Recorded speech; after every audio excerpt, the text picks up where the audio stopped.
Hi, I'm Samuel Golding of Community Choice Partners, President. And that is a fascinating question. It's going to change a lot within the industry.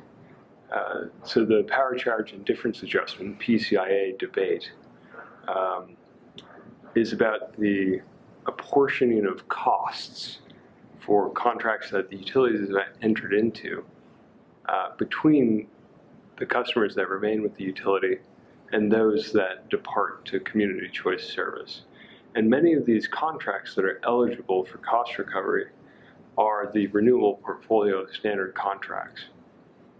The utilities entered into those when the prices were quite high, and we've seen costs decline. So the way that those charges are calculated right now under regulations, the utilities have said is under collecting funds from community choice customers. Now, if that's true and it's fixed, the margins for community choice programs will go down. And this is expected to happen fairly soon, maybe next year even.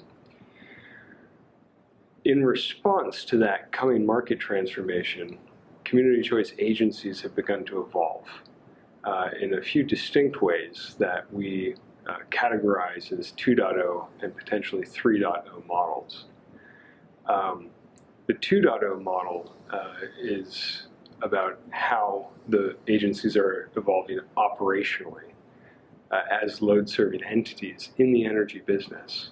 And it's characterized by the deployment of more sophisticated commodity risk management techniques and systems and experts,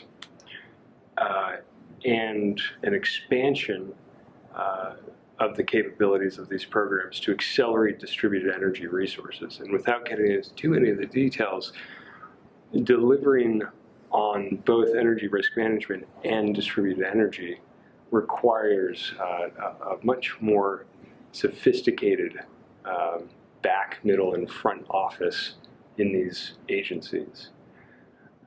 The goal there is to be able to hedge around the utilities' renewable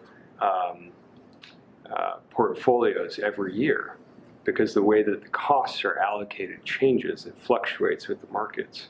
So to remain competitive, CCAs have to be predicting that and then structuring how they procure power in a much more flexible manner. The reason why distributed energy services are so important, besides being a policy goal of many of these programs, is that going into this market transformation period, we have to broaden our value proposition to customers. It has to be beyond just cost savings, which many programs, many programs do have other justifications for why they exist. But there's a general feeling that we could be doing much more. Additionally, we can start to derive revenue from distributed energy resources in various ways by creating new value and then monetizing it through our load-serving entity obligations. And that could be on the generation side or even offsetting charges on the distribution grid or transmission level, depending on the regulatory engagement practices of the community choice industry. The 3.0 model takes those more sophisticated operational practices and begins to deploy them at a larger economy of scale. So Community Choice 3.0 refers to governance agreements between CCAs to engage in joint action in various ways.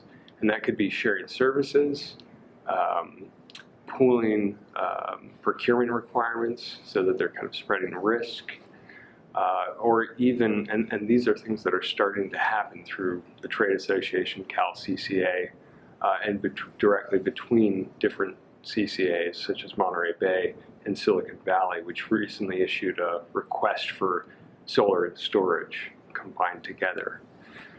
That could eventually evolve into a regional joint action agency itself, not a community choice program, but an agency governed jointly by multiple community choice programs.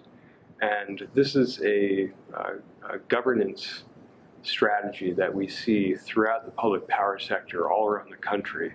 There's over 27 of these joint action agencies where municipal utilities, irrigation districts that are smaller have pooled their resources to create a centralized agency that's much more sophisticated and able to afford a greater amount of staff oversight at a lower marginal cost than any individual public power entity would be able to afford on its own.